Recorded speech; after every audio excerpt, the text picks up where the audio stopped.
Okie dokie team, here comes another food share. This is a cauliflower rice risotto inspired by the beautiful Georgia, who's been making this for a while and said it was so delicious and easy that I had to give it a try for myself, and now I'm sharing it with all of you because you loved it. So what I'm doing is chopping up some spring onion, mushroom, and tempeh is going to be my protein of choice. You could use real onion if you like, but we have bubble boy, so we always have to go for the spring onion.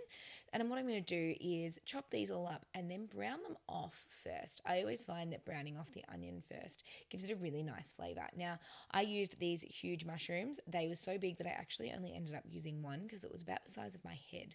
So I'm going to give that a good peel and then just chop that up into small little like fine pieces.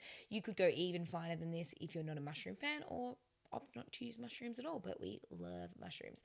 So then I'm going to use the tempeh here. I used a full block, which is 300 grams. If I was making a single serve of this, I would only use about 100 grams because that's probably all you'd need in a single serve. But as you know, I like to bulk prep things, and that is because I'm a lazy cook. As you can tell by the way I'm chopping up some of this stuff. So what I'm doing here is just turning on the stove, and then I'm going to add in 1.5 tablespoons of olive oil. I measure out my olive oil because I tend to go quite overs in my fats really easily. That's just a personal thing because I enjoy things like peanut butter and chocolate, so they tend to be my fat serves. So I always make sure that I measure out my olive oil so I don't go overs.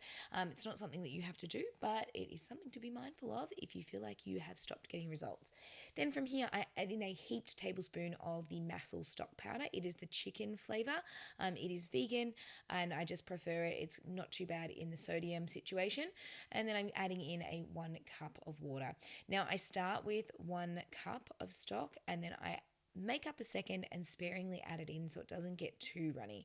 You'll see that when we add in the cauliflower rice that it can sometimes get a little bit runny. If that happens, don't worry, I've got a good little trick for you to save you from ending up with just like runny veggie rice.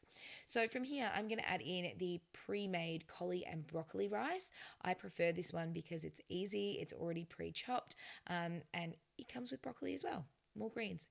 Now here I am making up my 2nd cup of stock, and I leave that to the side, and I'm going to add that in sparingly.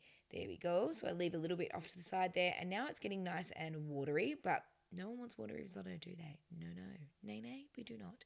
But I'm going to leave that there and add in some pepper, giving that a good sprinkle. We really, really like pepper and also nutritional yeast. Now, I didn't measure this out because this is going to be personal preference.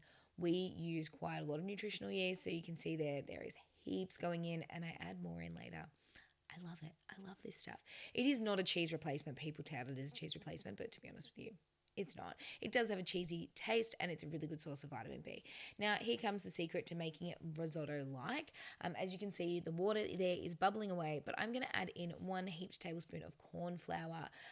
This is a really great way to just thicken it up and make it go that like nice consistency.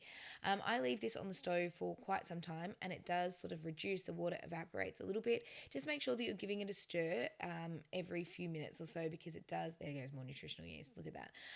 Because it does sometimes have a tendency to get stuck to a pan, even if you're using non-stick. I decided to add in a little bit more veggie rice just because I wanted it to be a little bit of a larger serve. I think overall maybe I used a bag in total, maybe a bag.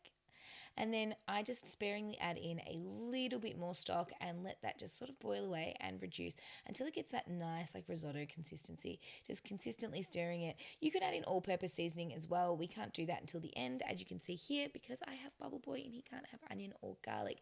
But it gives us a beautiful, beautiful flavor, adding in any other herbs and spices you like. And then I also added in a bed of roasted pumpkin and spinach on the bottom. Enjoy, my friends.